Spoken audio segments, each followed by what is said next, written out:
मैं SC. Mishra from Mahatma Gandhi शिक्षण संस्थान Darbhanga. Good morning all of you. वर्ग दशम, विषय हिंदी, पाठ्य पुस्तक कृतिका, पाठ संख्या 1, पाठ का नाम माता का अंचल, भाग 6। राम जी की चिरई, राम जी का खेत, खा लो चिरई भर भर पेट। हमसे कुछ दूर बाबूजी और हमारे गांव के कई आदमी खड़े होकर तमाशा देख रहे थे और यही कहकर हंसते थे कि चिड़िया की जान जाए, लड़कों का खिलौना। सचमुच लड़के और बंदर पराई पीर नहीं समझते। पराई का अर्थ दूसरा, पीर का अर्थ कष्ट। लेखक महोदय अपने टीम के साथ गा रहे थे, उक्ति को दोहरा रहे थे कि राम जी का चिरई, राम जी का खेत, खा लो चिरई भर भर पेट। इतने में दूर उनके पिताजी ने अपने और लोगों के साथ इन लोगों की खेला देख रहे थे और हंसकर बोलने लगे कि चिड़ियों की जान जाए, लड़कों का खिलौना।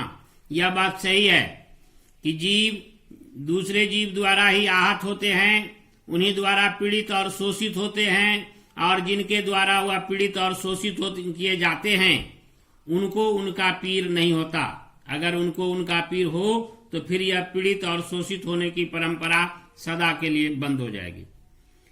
एक टीले पर जाकर, टीले का अर्थ ऊंचा स्थान, हम लोग चूहों के बिल में पानी उलीचने लगे। उलीचने का अर्थ डालना, नीचे से ऊपर पानी फेंकना था। हम सब थक गए। तब तक गणेश जी के चूहे की रक्षा के लिए शिव जी का सांप निकल आया। रोते चिल्लाते हम लोग बेतहाशा भाग चले। कोई औंधा गिरा, कोई अंटा चिट, किसी का सिर फूटा, किसी के दांत टूटे, सभी गिरते पड़ते भागे। हमारी सारी देह लहूलुहान हो गई, पैरों के तलवे कांटों से छलनी हो गए। लेखक महोदय अपने टीम के साथ जब चूहे का बिल समझकर उसमें पानी डालना शुरू किए तो कुछ समय बाद परिणाम आया कि वह बिल चूहे का नहीं, सांप का था। पानी भर जाने के कारण जब सांप बाहर आया तो सांप को देखते ही भयभीत होकर उनके पूरे टीम के बच्चे भाग खड़े हुए, सिर पर पैर लेकर भागे और कोई न कोई किसी न किसी रूप में घायल हो गया। तो हम एक सुर से दौड़े हुए आए और घर में घुस गए। उस समय बाबूजी बैठक के ओसारे में बैठकर हुक्का गुड़गुड़ा रहे थे। ओसारे का अर्थ बरामदा। हुक्का उस समय मिट्टी का बना एक यंत्र होता था जिसके साधन माध्यम से लोग नशापान करते थे। के पिताजी वह बैठकर बरामदे पर कर रहे थे। उसके बावजूद भी लेखक महोदय उनको पार करके वह अपनी माँ के पास जाना उचित समझे, क्योंकि बच्चे जब विपत्ति के समय होते हैं तो उन्हें सबसे पहले माँ ही याद आती है, और कारण भी कि माँ के पास वह ज्यादा सुरक्षित महसूस करते हैं।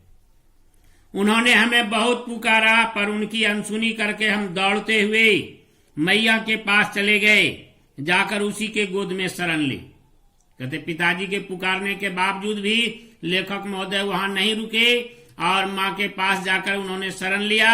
मैया चावल अमनिया कर रही थी। अमनिया का अर्थ होता है चावल चुनना, चावल से कंकड़ वगैरह अखाद्य पदार्थ चुन करके अलग करना। हम उसी के आंचल में छिप गए। हमें डर से कांपते देखकर वह जोर से रो पड़ी और सब काम छोड़ बैठी। अधीर होकर हमारे भय का कारण पूछने लगी। कभी हमें अंग भर कर दबाती और कभी हमारे अंगों को अपने आंचल से पोंछकर हमें चूम लेती। बड़े संकट में पड़ गई। वैसे भी माँ ममतालु होती हैं, तो माँ के हृदय में बच्चे के लिए मौत नाम का कोई शब्द नहीं होता।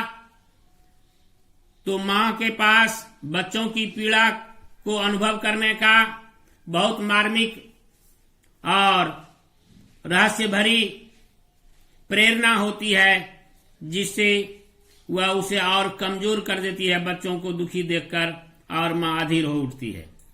झटपट हल्दी पीसकर हमारे घावों पर थोपी गई। तो जिस समय की यह कहानी है, जिस समय की यह घटना है, उस समय हमारे समाज में किसी प्रकार की चोट होने पर उस पर हल्दी, दूब, सोईजन का छाल यह सब पीसकर उस पे लेप लगा दिया जाता था, या फिर इस सब को पीसकर सरसों तेल में उबाल कर फिर से उसका लेप लगाया जाता था। तो दर्द और घाव दोनों के जख्म को भरने के लिए वह पर्याप्त था। घर में कोहराम मच गया। हम केवल धीमे सुर से मां सा करते हुए मैया के अंचल में लुके चले जाते थे। लुके का छिपना, पर वे खुलती न थी। हमारे कांपते हुए होठों को मैया बार बार निहार कर रोती। निहारना का अर्थ देखना, और बड़े लाड़ से, लाड़ का अर्थ प्यार, हमें गले लगा लेती थी। इसी समय बाबूजी दौड़े आए। आकर झट हमें मैया की गोद से अपनी गोद में लेने लगे, पर हमने मैया की आंचल की प्रेम और शांति के चंदोबे की छाया न छोड़ी। चंदोबे का अर्थ छोटा समियाना। तो लेखक महोदय कहते हैं उसी क्षण उनके पिताजी भी वहां उपस्थित हो गए और लेखक महोदय को अपने पास लेना चाहे, अपने कोरा में लेना चाहे, लेकिन लेखक महोदय ने माँ पिताजी के पास से ज्यादा माँ को तवज्जो दिया। जबकि लेखक अपने पूरे जीवन काल में अधिक से अधिक समय पिताजी के साथ व्यतीत करते थे और उनके पिताजी भी लेखक महोदय के हरेक क्रियाकलाप में भागीदार हुआ करते थे।